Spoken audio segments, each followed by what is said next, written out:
The lie of the safe question. The interview is a test. Let's talk about the absolute most wasted moment in 99% of job interviews. You've powered through the technical screen. You've shared your greatest weakness. And you've survived the firing squad. And then it comes. That final innocent sounding question. Hey, do you have any questions for us?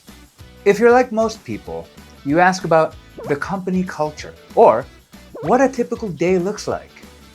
Honestly, those are safe questions. They are boring. They tell the interview nothing about your ability to actually deliver value.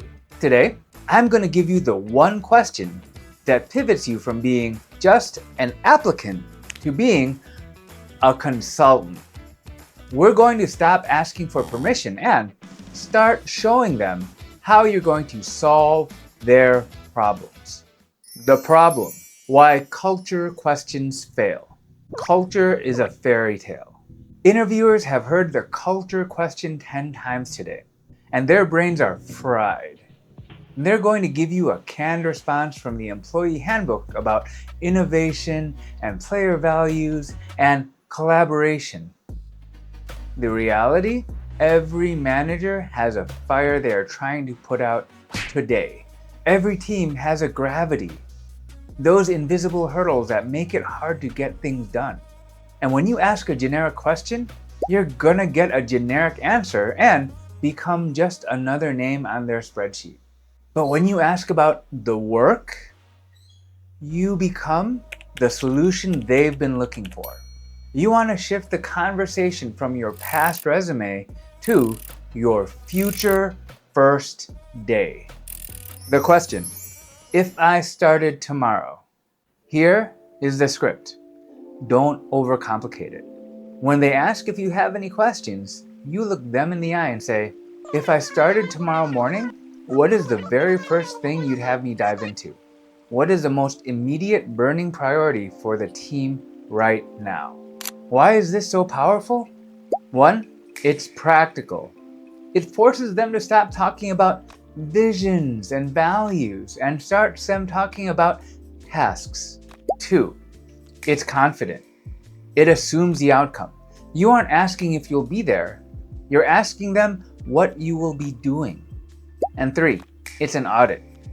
It tells you exactly how messy the job actually is.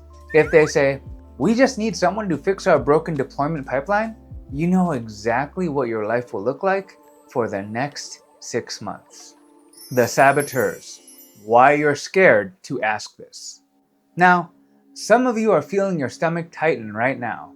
You're thinking, I can't ask that. It's too aggressive. Let's call out the 3 saboteurs trying to keep you stuck in a mid-level role.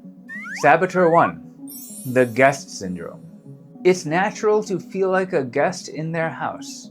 So you're trying to be polite, but they aren't looking for a guest.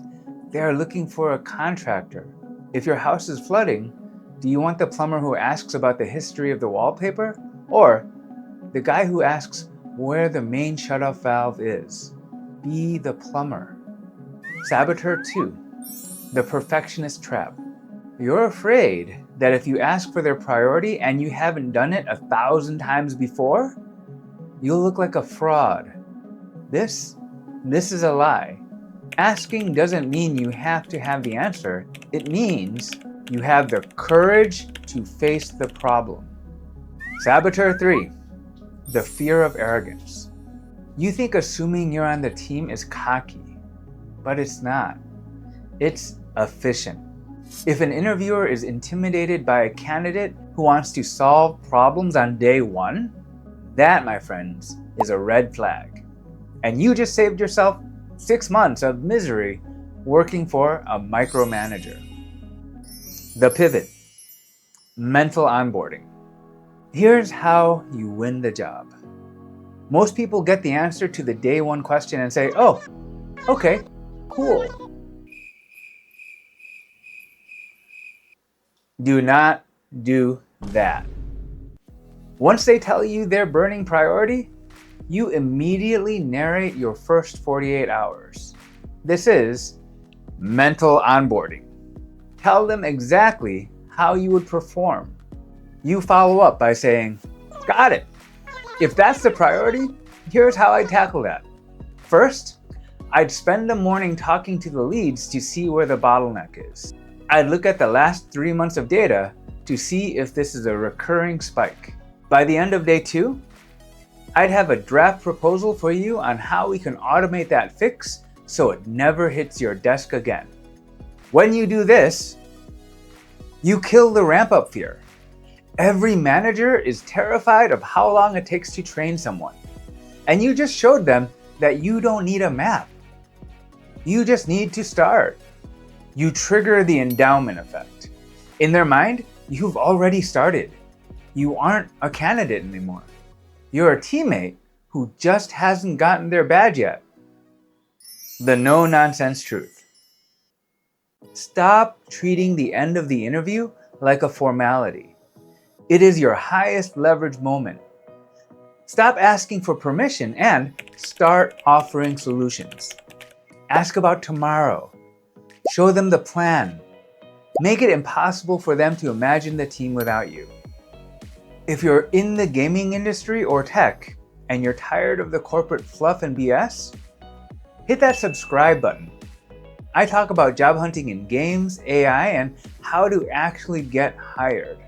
And if you have any questions or concerns or just feedback about how I talk, please drop a comment.